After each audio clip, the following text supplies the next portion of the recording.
A man can scroll through dozens of texts in the morning, generic good mornings, and predictable pleasantries.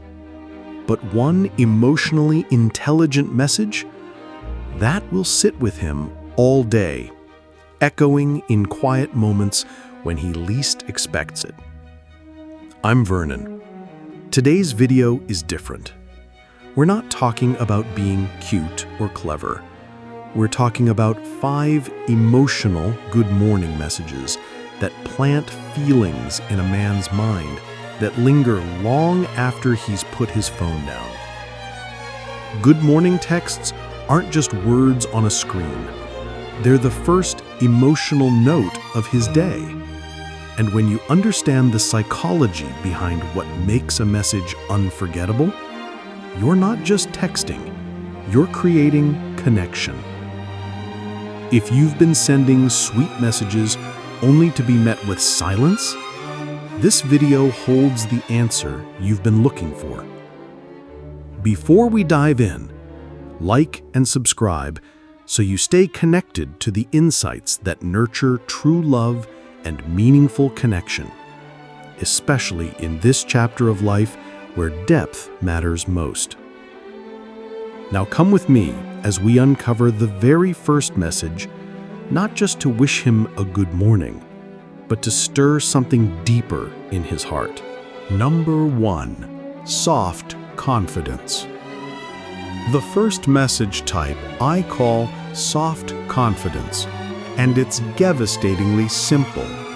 This message shows warmth without neediness, extending an invitation to connection without demanding he accept it. Most women text good morning messages that scream for validation. "Hope you have an amazing day," or "thinking of you." These messages, while sweet, put the emotional burden on him to respond with matching enthusiasm. Soft confidence does the opposite. The kind of woman who creates lasting emotional connection sends something like, "Good morning. I hope today treats you as kindly as I would." Notice what this message does. It's warm, yes, but it's complete within itself. You're not asking him to fill an emotional void. You're offering a feeling, kindness, while subtly reminding him of your own capacity for tenderness. The message plants the seed. How would she treat me? And that question will surface throughout his day. The psychology here is profound. Men are drawn to women who seem emotionally whole, who offer connection as a gift rather than a need. This message whispers confidence without shouting it. It suggests intimacy without demanding it. What makes this irresistible is the subtle comparison. As kindly as I would implies a standard of care that most people don't offer. It's not boastful, it's quietly assured. He'll find himself wondering what your kindness looks like, what it would feel like to be on the receiving end of your care. The beauty of soft confidence is that it activates his curiosity while honoring your dignity. You're not chasing, you're not performing, you're simply being, and inviting him to wonder what being with you might feel like. The most attractive quality in a person is the belief that life is worth living and they're worth knowing. Right now, you can share this video with a friend who's tired of texting from anxiety instead of authenticity, so they can finally learn how to connect with calm and confidence. And while soft confidence draws him in gently, there's another kind of message that doesn't just attract, it strikes a chord in his identity. Number 2, noticed and admired. You know you're dealing with a different kind of woman when she stops performing and starts perceiving. That was Lena, my former coworker and close friend, at 63, the moment she saw through the surface and into what men truly desire, to be seen, not just wanted. Lena had been texting a man named David for weeks. Pleasant conversations, but nothing that made her stand out. Then, one morning, after he mentioned feeling overwhelmed at work, she sent this. "Good morning, David. Yesterday you mentioned feeling stretched thin, but you handled it with such grace. That kind of quiet strength isn't common. Hope today feels a little lighter." David later told her that message stayed with him for days, not because it was flattery, but because it was observation. Lena had seen something in him that he barely saw in himself. This is the power of noticed and admired messages. They activate a man's deepest psychological need to be respected for who he is, not just what he provides or how he looks. When you notice his character, his patience, his thoughtfulness, his way of handling stress, you're speaking to his soul. There's this beautiful line from John O'Donohue I always come back to. We are all hungry for appreciation. When someone truly sees us, something sacred awakens. The key is specificity. Generic compliments feel hollow, but when you reference something specific he said or did, something that revealed his character, you're showing him that you pay attention to who he is beneath the surface.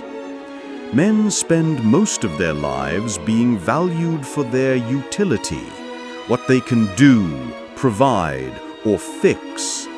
When a woman sees their humanity, their inner qualities, it creates an emotional anchor.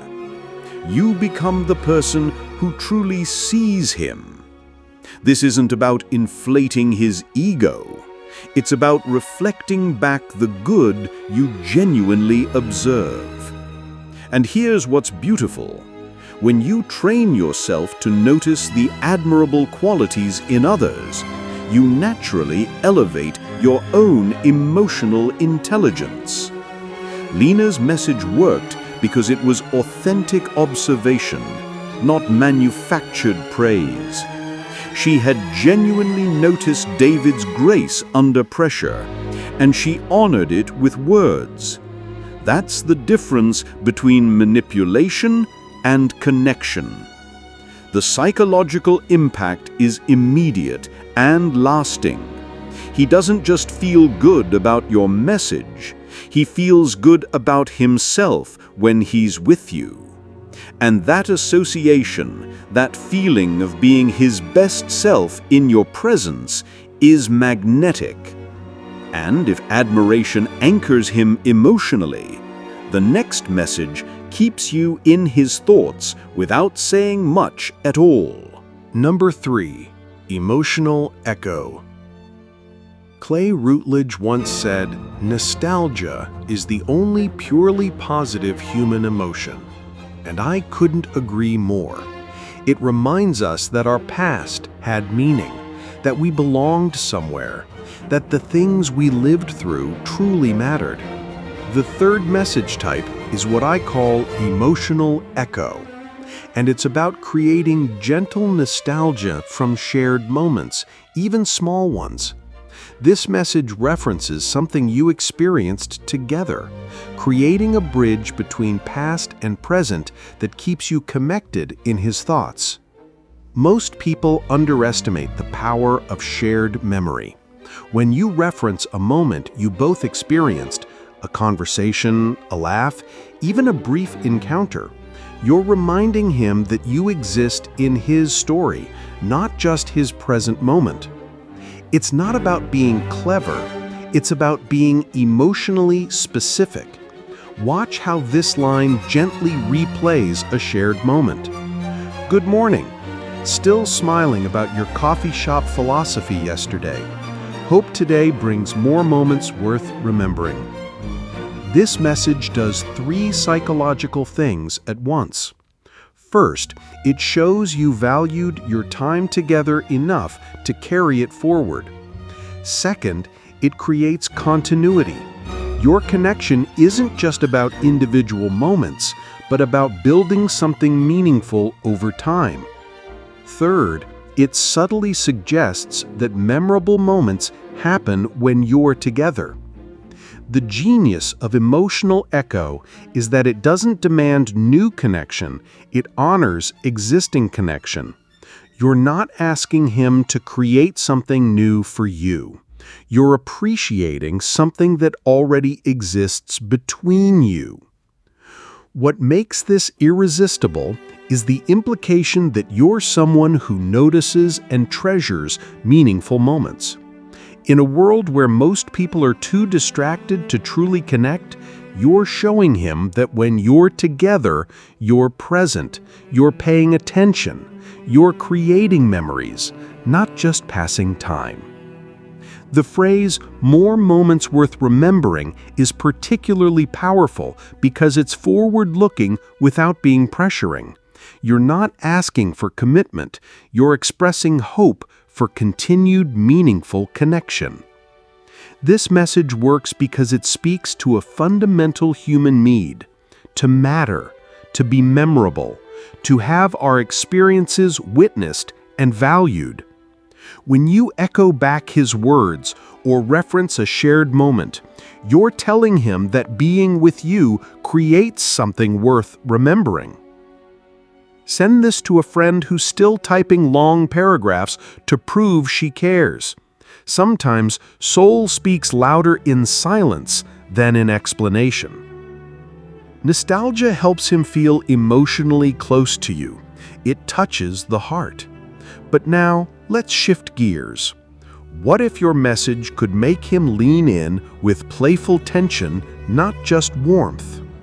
Number 4. Playful Boundary. The 4th message type might be my favorite because it combines flirtation with self-respect in a way that's absolutely magnetic. I call it Playful Boundary, a message that teases but also reminds him you're not fully available for games. Men are drawn to women who are warm but not desperate, interested but not needy. This message strikes that perfect balance by flirting while simultaneously communicating standards.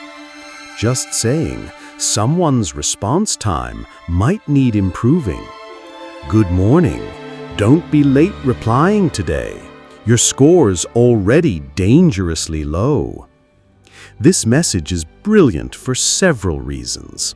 The playful accusation creates intrigue. What score? Late for what? It's mysterious enough to spark curiosity, while light enough to avoid seeming controlling. The word dangerously adds delicious tension. It implies consequences without threatening them. It's flirtatious authority. You're in charge of your own attention, and he needs to earn it. But what makes this psychologically powerful is that it flips the typical dynamic. Instead of hoping for his attention, you're playfully suggesting he needs to work for yours. This activates something primal in masculine psychology, the desire to pursue, to prove worthiness, to rise to a challenge. But here's the crucial element. The winking emoji transforms what could be demanding into something playful. You're not actually keeping score. You're creating a fun dynamic where connection becomes a delightful game rather than a heavy obligation. The beauty of playful boundaries is that they communicate self-worth without arrogance. You're not saying you're better than him. You're saying you value yourself enough to expect effort. And that self-respect is incredibly attractive. This message works because it activates his competitive instincts in a positive way. He doesn't just want to text you back. He wants to text you back well. He wants to improve his score. You've gamified connection in a way that makes engagement feel rewarding rather than obligatory. Nedra Glover Tawwab once said something that really stuck with me. Boundaries aren't walls. They're actually invitations for people to love us the right way. I think that's powerful. It's not about pushing people away. It's about showing them how to treat us with care. Which one would you actually send? Write it in the comments below. Your voice could be the spark that helps someone text with more heart today. So we've seen how playfulness can spark desire and raise the energy. But what happens when the most powerful message is the one that steps back with quiet strength? Let's talk about that. Number 5. Detached soft closure. I remember hearing something Maya Angelou said about how silence can be powerful. And it's true. When you stay quiet, not out of spite, but out of self-respect, it speaks volumes. My Aunt Clara, now 64, discovered something that sounds so simple, but is surprisingly deep. The most powerful message isn't always spoken. Sometimes it's the silence that comes from self-respect, and that silence speaks volumes. Clara had been texting with a man named Robert for 3 weeks. Good conversations, but his responses were becoming sporadic.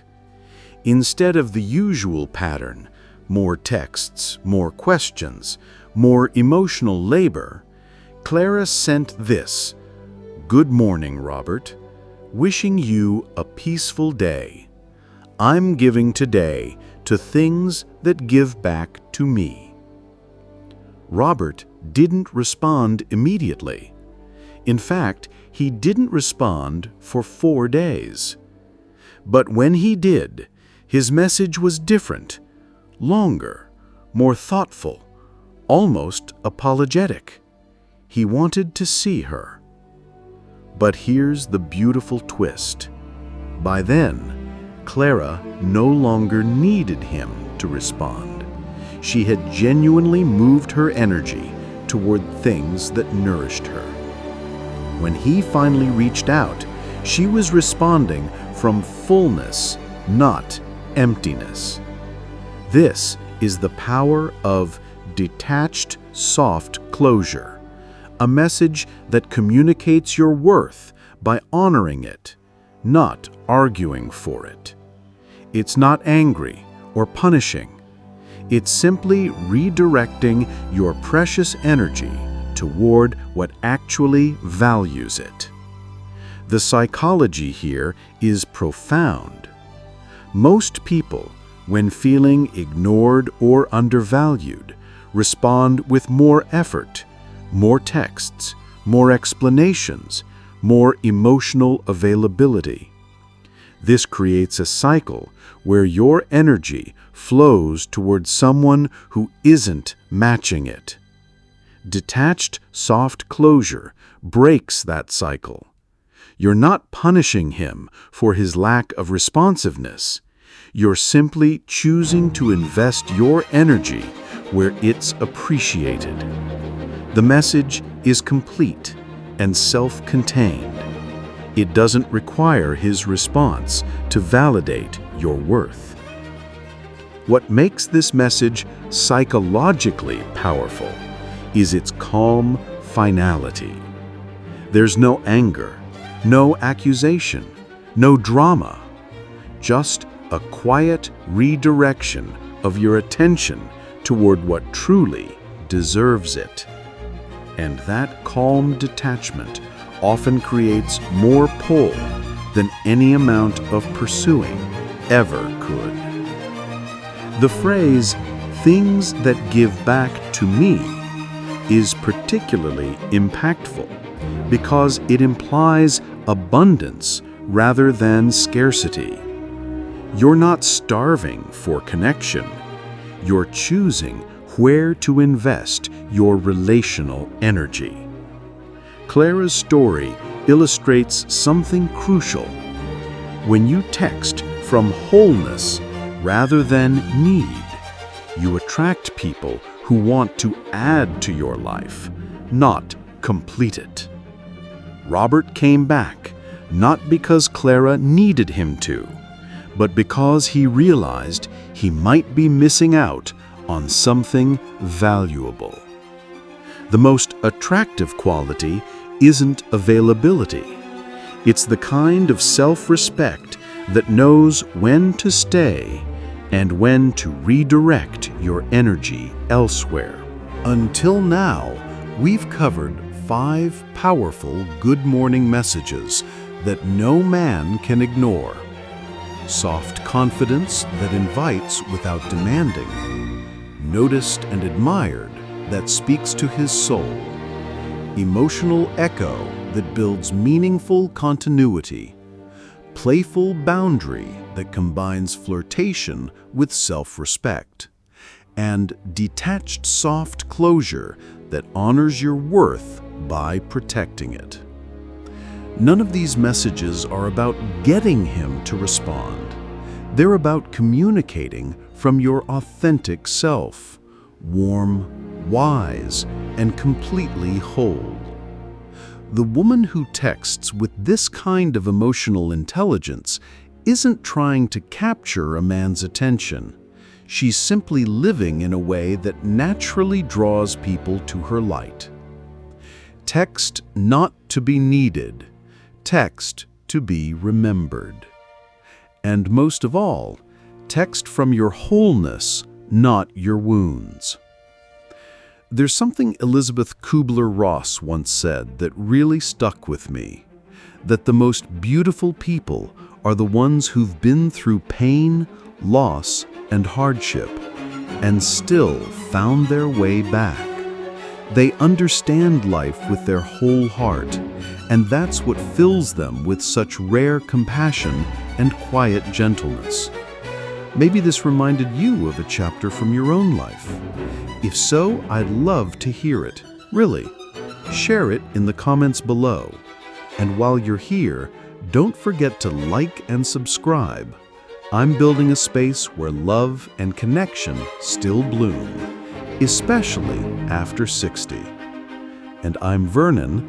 Thanks for watching my video.